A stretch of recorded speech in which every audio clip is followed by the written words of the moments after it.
Israel పాలస్తీనాల మధ్య conflict, యుద్ధం. ఇరువైపులా వందల నుంచి వేల మంది చనిపోతూ ఉన్నారు. మరి అక్టోబర్ 7న శనివారం దినాన హమాస్ రాకెట్ల మీద రాకెట్లతో ఇజ్రాయెల్పై దాడి చేసింది. వందలు వేలల్లో చనిపోయారు. ఇక ఇజ్రాయెల్ ఊరుకుంటుందా? ప్రతి దాడికి దిగింది. అంతే 10,000, 20,000, 30,000 ఈ విధంగా చనిపోతూ ఉన్నారు. ఇక ఇప్పుడు విరామం విరామం అంటున్నారు.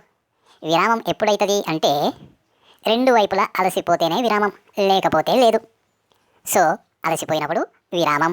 మరి విరామంలో ఏం చేయాలి?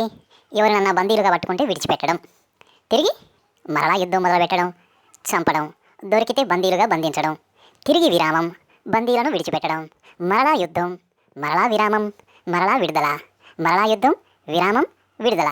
సో ఈ విధంగా కొనసాగుతూ ఉంటుంది. ఇలా ఎంతకాలం అనుకుంటున్నారా? దేశాలు ఉన్నంత వరకు, ఆ దేశాల మధ్య సరిహద్దులు ఉన్నంత వరకు, ఆ సరిహద్దులకు కాపలాగా సైనికులు ఉన్నంత వరకు, ఆ సైనికుల దగ్గర ఆయుధాలు ఉన్నంత వరకు ఇది కొనసాగుతూనే ఉంటుంది.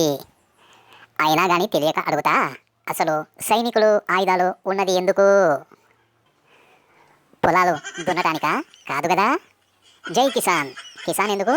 పొలాలు దున్నడానికి, పంటలు పండించడానికి. మరి జై జవాన్ ఎందుకు?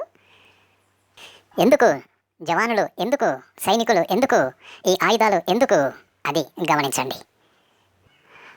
ఆయుధాలు ఇబ్బడి ముబ్బడిగా తయారు చేసేవారు ఏమి రావాలని కోరుకుంటారో ఆలోచించండి. ఆలోచించండి. యుద్ధాలు రావాలి, మన ఆయుధాలు అమ్ముకోవాలి. మానవాళి అంతమయ్యే వరకు ఈ కాన్ఫ్లిక్ట్, ఈ యుద్ధాలు ఉంటూనే ఉంటాయి.